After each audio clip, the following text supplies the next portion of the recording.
지난 월요일은 10월 31일인데요. 종교개혁 기념일입니다.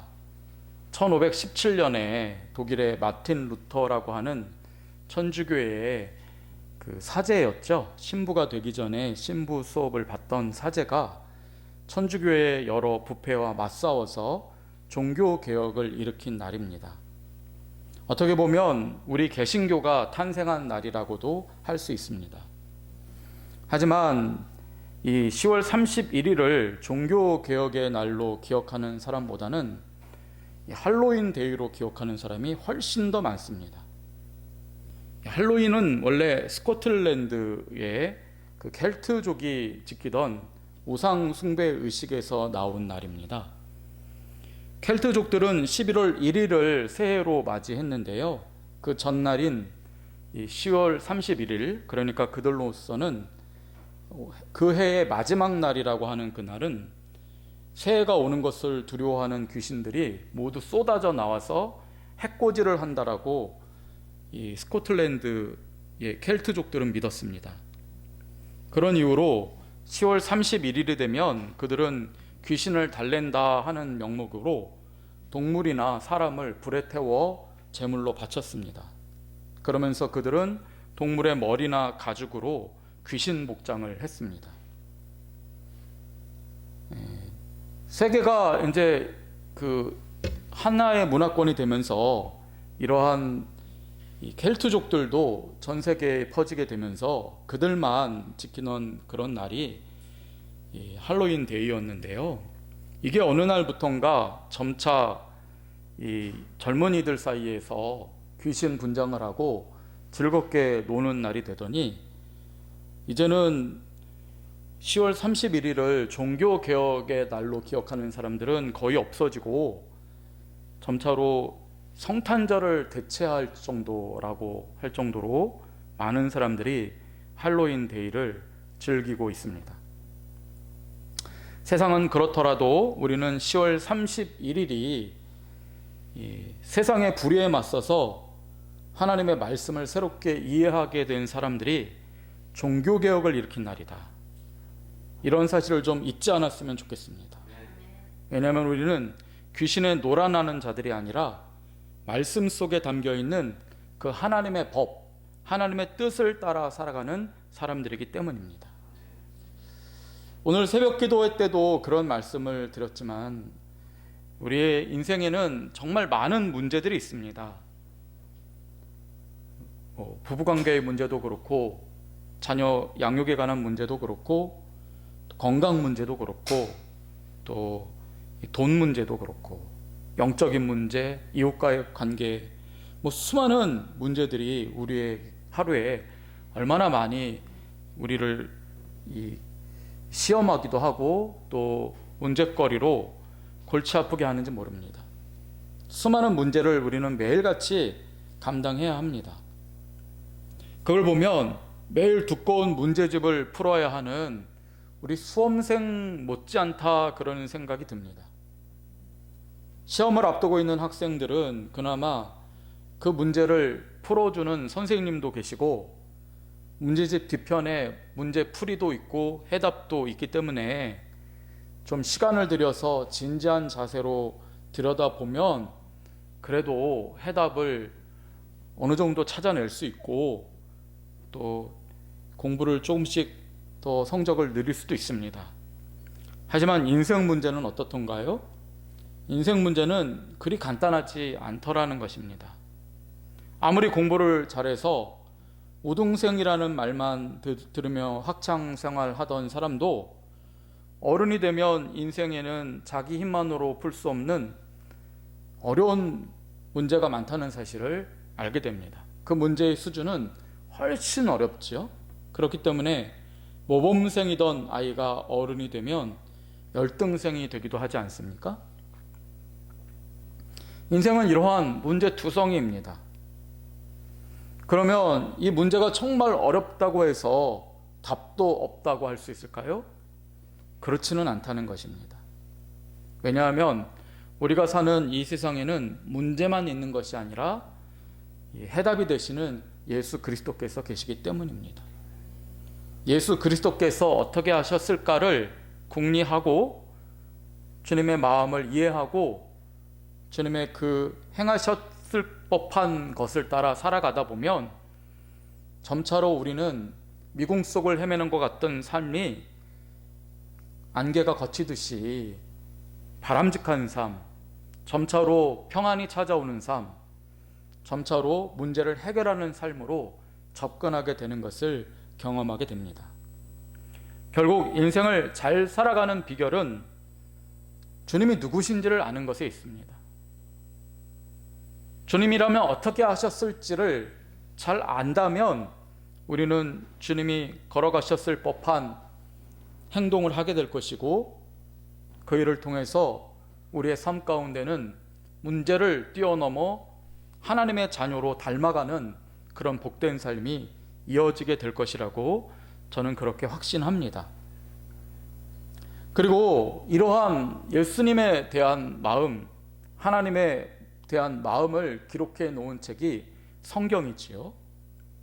이 성경은 오늘 아침에도 말씀드렸듯이 주로 법전으로 기록이 되어 있습니다. 그래서 성경을 우리가 율법책이라고 대신해서 말씀하기도 하지 않습니까? 하나님의 법을 잘 알면 그러므로 우리는 우리 인생의 문제들을 해결하기에 용이하다라고 말씀드릴 수도 있습니다. 예전에 교회에서 청소년들과 청년들이 많이 불렀던 이 찬양 중에 이 세상엔 하나님의 법칙 있네라는 찬양이 있습니다. 그 가사가 이렇습니다. 이 세상엔 하나님 법칙 있네. 별들을 운행하시듯 저 강들까지 주관하시듯 이 세상은 하나님의 법칙으로 움직이네. 그리고 주께서는 그 법칙으로 나의 갈 길을 예비하셨네. 내 손을 붙잡아 주시고 늘 내게 은혜를 베풀어 주시네. 물을 건너 산 너머 어디에 있든지 그 법칙 안에서 주는 나의 길을 인도하시네. 그런 찬양이 있습니다. 저 하늘에는 수억 개의 별이 있다고 하죠. 하지만 그 별들은 각기 정해진 법칙에 따라 움직이기 때문에 부딪히지 않고 수십억 광년 동안 아직까지 물이 일으키지 않고 흘러다니고 있습니다.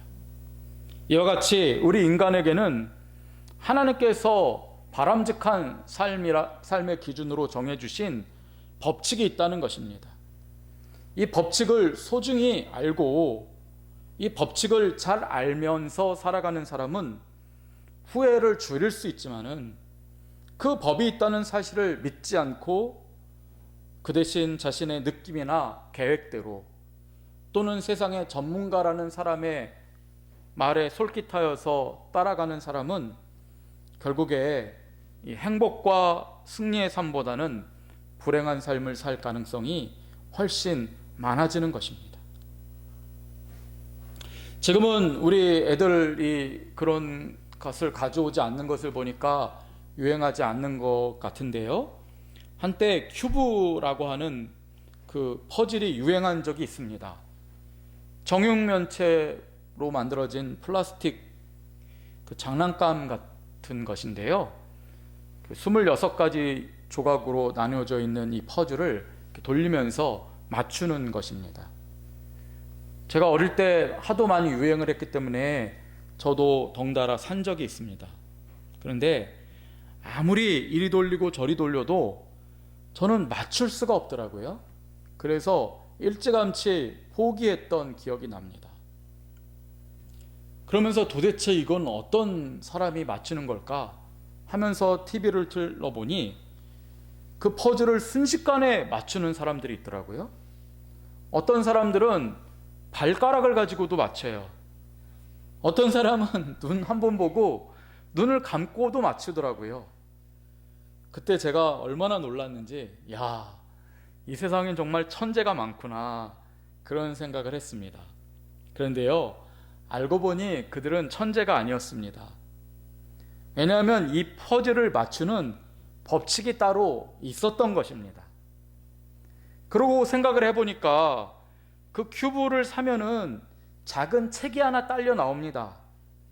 거기에는 이 큐브를 맞추는 방법이 작은 글자로 적혀 있었는데 저는 그 책은 내팽개쳐 버리고 그냥 어떻게 내 힘으로 맞출 수 있겠거니 하고 이리 돌리고 저리 돌렸던 것입니다.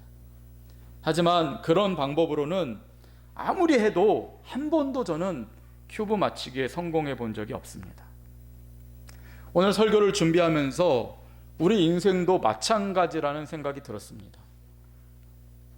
우리 인생을 승리하고 바람직하게 하며 실수를 줄이고 실패하지 않는 것, 그런 일은 큐브를 맞추는 일보다 몇십 배, 아니 몇백 배, 몇천 배 어려울 것입니다. 그럼에도 이 세상에는 얼마나 많은 사람들이 그저 자기 뜻과 자기 경험과 자기 느낌에 의존해서 그 어려운 일을 이룩하려고 하는 사람이 얼마나 많습니까? 그들은 정말 얼마나 무모한 사람들입니까?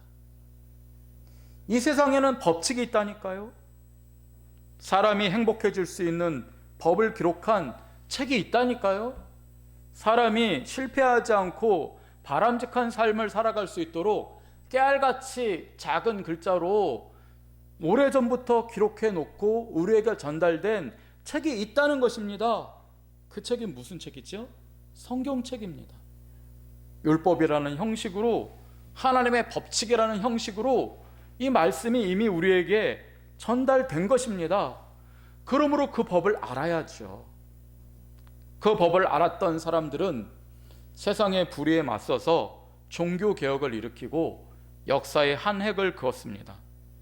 그 법을 알았던 사람들은 미천한 인생, 예를 들자면 다윗처럼 양의 엉덩이나 쫓아다니는 그런 비천한 인생으로 시작을 했지만은 날마다 그 율법의 말씀을 읊조리는 삶을 삶으로 나중에는 위대한 인생, 무사람들이 우러러보는 위대한 삶으로 바뀌게 된 것입니다. 오늘 성경은 우리도 그렇게 하라고 말씀하고 있습니다. 본문 5절입니다. 경계하는 자가 법대로 경계하지 아니하면 승리자의 관을 얻지 못한다 말하고 있습니다. 바울이 말하는 이 법이 무엇입니까? 하나님의 말씀, 율법을 말합니다.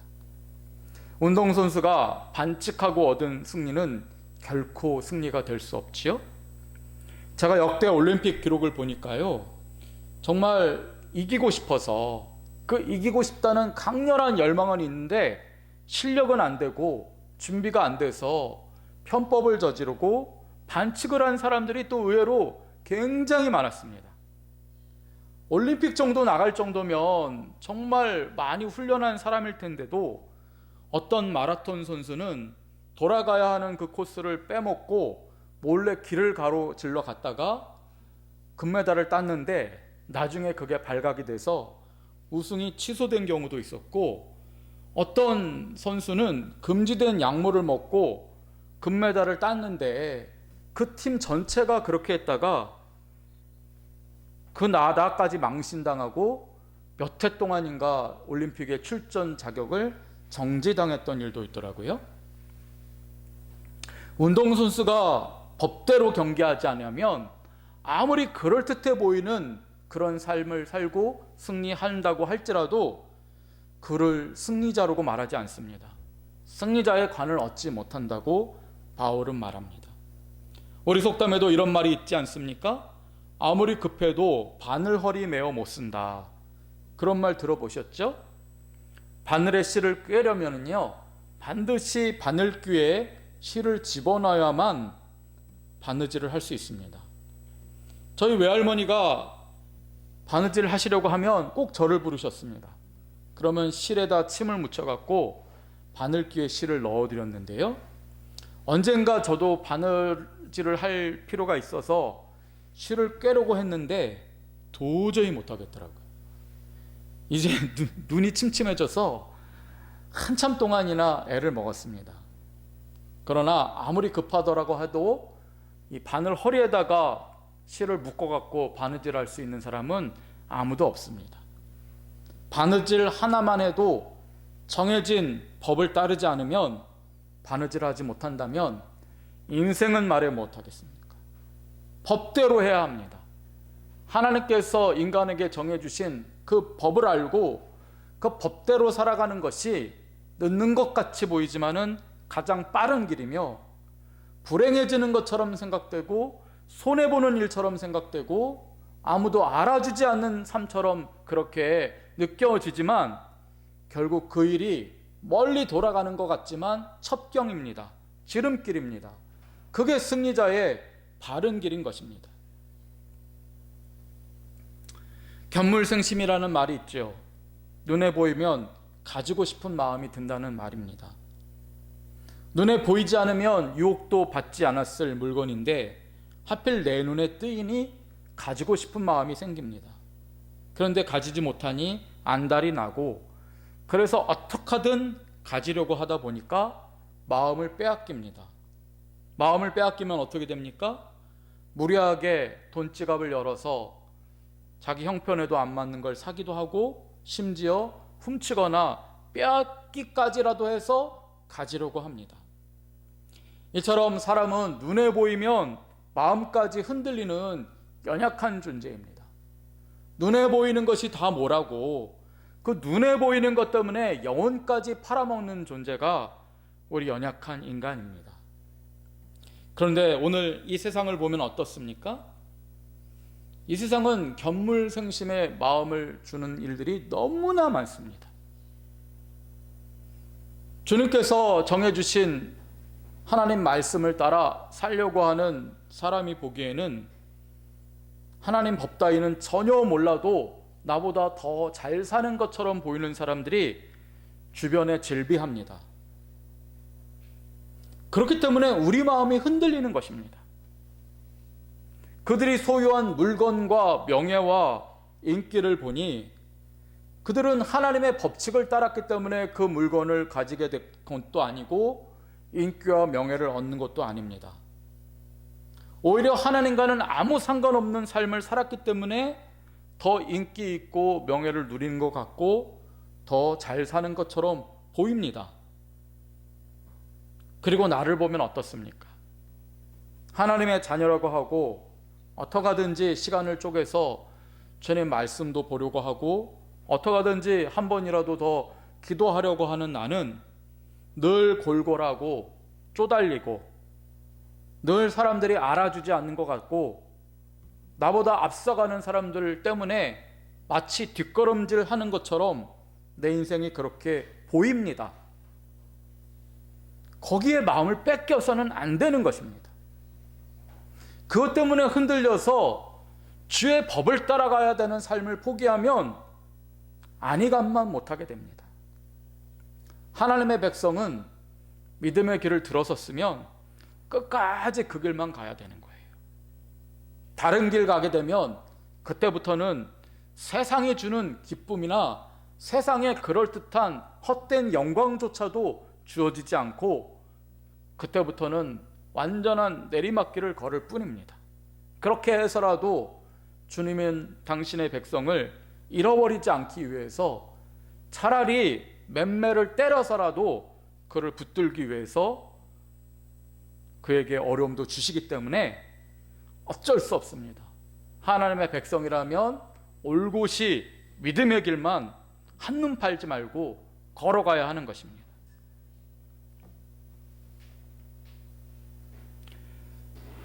우리 눈에 보이는 이 모든 것들은 이 세상 안에서 일어나는 일일 뿐입니다.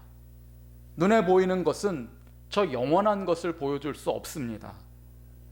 이 세상은 주님의 뜻을 따르지 않는 자들이 잠시 악한 영향력을 흩뿌려 놓다가 사라져버리는 땅입니다. 그들은 거짓된 삶에 능숙합니다. 그렇기 때문에 실제로는 불행하더라도 불행 때문에 흘린 눈물을 애써 화장으로 지우고 남들 앞에서는 가장 행복한 듯 웃습니다. 인스타그램이나 페이스북이라든지 SNS들을 보면은 언제나 최고로 행복한 모습만 사진으로 올리지 않습니까? 어떤 사람이 사진을 올렸는데 멋진 옷을 차려입은 사진을 올리는 사진을 봤는데 그 아랫두리는 팬티 하나만 달랑 입고 있었습니다. 사진은 윗부분만 나오니까 아래는 신경 쓰지 않아도 되는 거였죠. 그런 것입니다. 세상은 자신을 행복하다라고 속이기 위해서 온갖 속임수를 씁니다. 그러면 그것을 보는 어리석은 사람은 걸려드는 것입니다. 그러면서 나도 저렇게 하나님 벗어나도 행복할 수 있겠거니 착각합니다. 하지만 잠시 빛나는 그 세월도 곧 사라집니다. 그리고 감추려고 하면 할수록 처량해지는 시간이 그들에게 찾아오게 될 것입니다. 대가를 치러야 합니다. 성도 여러분, 오늘 우리는 주님의 말씀을 깊게 붙들고 평생 주님의 말씀 따라 살아가기를 다짐하시기를 간절히 바랍니다. 주님의 말씀 가운데 살아가는 방법밖에는 우리가 이 세상을 이길 수가 없습니다. 그러면 어떻게 우리가 이 하나님의 말씀을 알고 지킬 수 있겠습니까? 본문 6절을 보시면 다음과 같이 말씀합니다. 수고하는 농부가 곡식을 먼저 받는 것이 마땅하니라 말씀하죠. 수고하라는 것입니다. 농부가 곡식을 언제 어떻게 풍성하게 받을 수 있습니까? 그가 수고할 때 받을 수 있습니다. 남들이 그늘에서 쉴 때에도 땀 한 방울 더 흘리면 더 많은 곡식을 거두는 것이 농부의 삶입니다. 그처럼 하나님의 말씀을 받았으면 그 말씀을 날마다 묵상하고 주님의 말씀대로 살기 위해서 수고하고 몸부림치는 삶을 살아갈 때에 주께서 그 말씀의 놀라운 능력을 허락해 주신다는 것입니다. 하나님의 말씀을 통해 법칙을 배웠고 깨닫고 실천하는 일에는 그러므로 수고가 필요합니다. 어쩌면 그 일이야말로 우리가 가장 머리 쓰고 정성 들이고 시간 들여서 해야 하는 일인지도 모르겠습니다. 예를 들어 시편 71편 24절은 다음과 같이 노래합니다.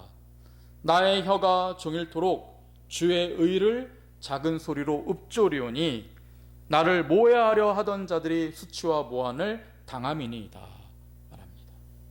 여기서 말하는 주의 의는 주님의 말씀을 말합니다. 율법을 말합니다. 이 사람은 주님의 율법을 종일토록 작은 소리로 읊조리리라 그렇게 말하고 있습니다. 그렇게 주님의 말씀을 하루 종일 붙들고 있으면 어떤 일이 생긴다고요? 나를 손가락질하던 자들이 수치와 무한을 당하게 되고 내가 행복한 삶을 회복하게 될 것이다. 그렇게 확신하고 있습니다. 성도 여러분, 이것이 삶의 비결입니다. 주님이 주신 생명의 말씀을 그냥 받았다고 해서 끝내버리는 것이 아니라 그 말씀을 날마다 묵상하고 하루 종일 읊조리면서 그 말씀을 붙들고 살아가는 것입니다. 주님의 말씀이 우리의 생각을 떠나지 않도록 종일토록 읊조리면 오늘 본문 7절 말씀의 하반절은 이렇게 약속하고 있습니다. 주께서 범사에 너에게 총명을 주시리라 말씀하고 있습니다. 디모데는 말씀을 받았다고 끝내서는 안 된다는 것입니다. 생각해 보라는 것입니다. 종일토록 읊조리며 곱씹어보고 이리저리 머릿속에서 굴려보며 생각해야 합니다. 그래야 주의 말씀이 그를 총명하게 하고 지혜롭게 함으로써 디모데가 직면하고 있는 교회의 문제와 자기 자신의 연약한 마음에 관한 문제와 또 각종 세상의 공격들에 대한 그런 모든 문제 가운데 지혜로운 사람으로서 판단하고 행동함으로써 승리할 수 있게 되는 것입니다. 우리도 그렇습니다, 여러분. 세상에서 가장 값진 것을 주님께서 주셨습니다. 그러나 이 값진 것은 값진 것이 되게 하는 수고가 필요한 것입니다. 거기에 마음을 기울여야 하는 것입니다. 이와 같이 주의 말씀 안에 거하는 사람은 노인이 가진 그 경험이나 전문가의 지식을 능가하게 된다라고 시편 119편 100절은 말씀합니다. 주의 법도들을 지킴으로 나의 명철함이 노인보다 나으니이다. 그렇게 말하고 있습니다. 성도 여러분, 주님의 말씀을 붙드는 이 가을 되시기를 바랍니다. 이제 2달밖에 남지 않았는데요, 우리가 이제 올해 다시 한번 주님의 말씀을 좀 깊이 들여다보고 주님의 말씀 가지고 묵상하고 다른 어느 때보다도 시간을 좀 기울여서 주의 말씀을 보시기 바랍니다. 주님의 말씀을 사랑하시기 바랍니다. 하루 종일 주님의 말씀이 머릿속에서 떠나지 않도록 그렇게 수고해 보시기 바랍니다. 그러면 세상의 불의에 맞서서 한 시대의 획을 그었던 사람들처럼 비천하고 보잘것없는 인생으로 시작했으나 위대한 인생을 경험했던 그 사람들처럼 우리의 인생도 그와 같이 놀라운 주님의 은혜로 가득하게 될 것입니다.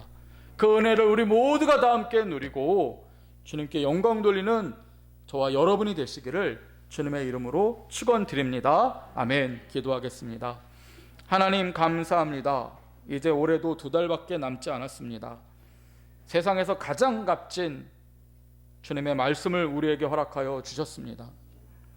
주님이 말씀을 그냥 받았다고 끝내지 않게 하여 주시고 이 말씀의 능력을 발휘할 수 있도록 수고하게 하여 주옵소서. 주님의 말씀을 붙들며 살아가게 하여 주옵소서. 그리하여 우리의 인생을 주께서 놀랍게 변화시키는 것을 경험하게 하여 주옵소서. 예수님 이름으로 기도드립니다. 아멘.